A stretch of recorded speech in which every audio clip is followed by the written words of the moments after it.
Depuis maintenant plusieurs années, les professionnels ont pris conscience que la seule situation de conseil ou d'expertise à l'égard des problématiques d'éducation ne suffisent pas pour soutenir une famille. Parler de l'empowerment des parents, c'est parler entre autres de ce qui peut entraver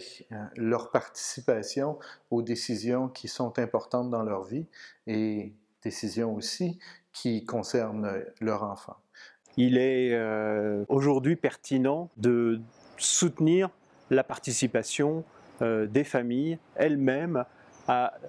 prendre les décisions qui les concernent. Et c'est vrai dans l'ensemble des pays du monde aujourd'hui, d'une certaine manière. Une deuxième thématique qui nous semble importante, c'est de valoriser des méthodologies d'apprentissage collectives et de faire le pari que les familles ont des savoirs que nous ne savons pas. Et nous croyons dans nos pratiques aujourd'hui du travail social que le partage d'une expérience réussie par une famille à une autre famille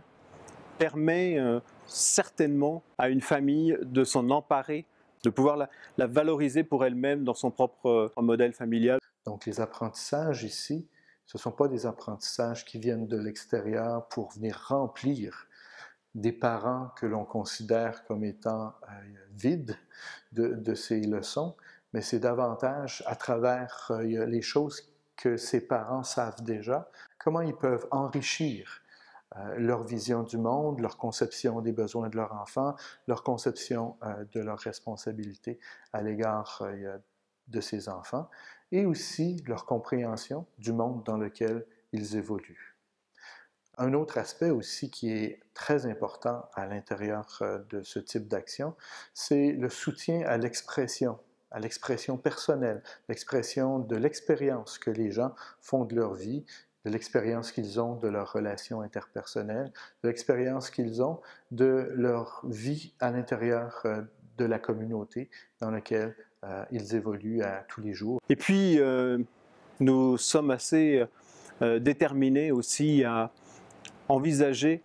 que les pratiques du travail social reprennent goût à ce qui a été longtemps une pratique mise en œuvre, celle du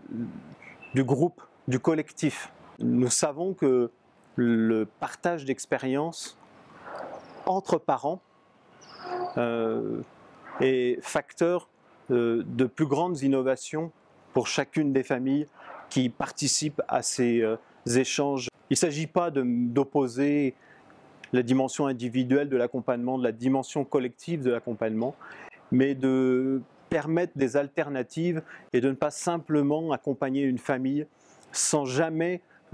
assurer qu'on puisse avec elle créer des réseaux de solidarité sur lesquels elle va pouvoir prendre appui pour éduquer son enfant.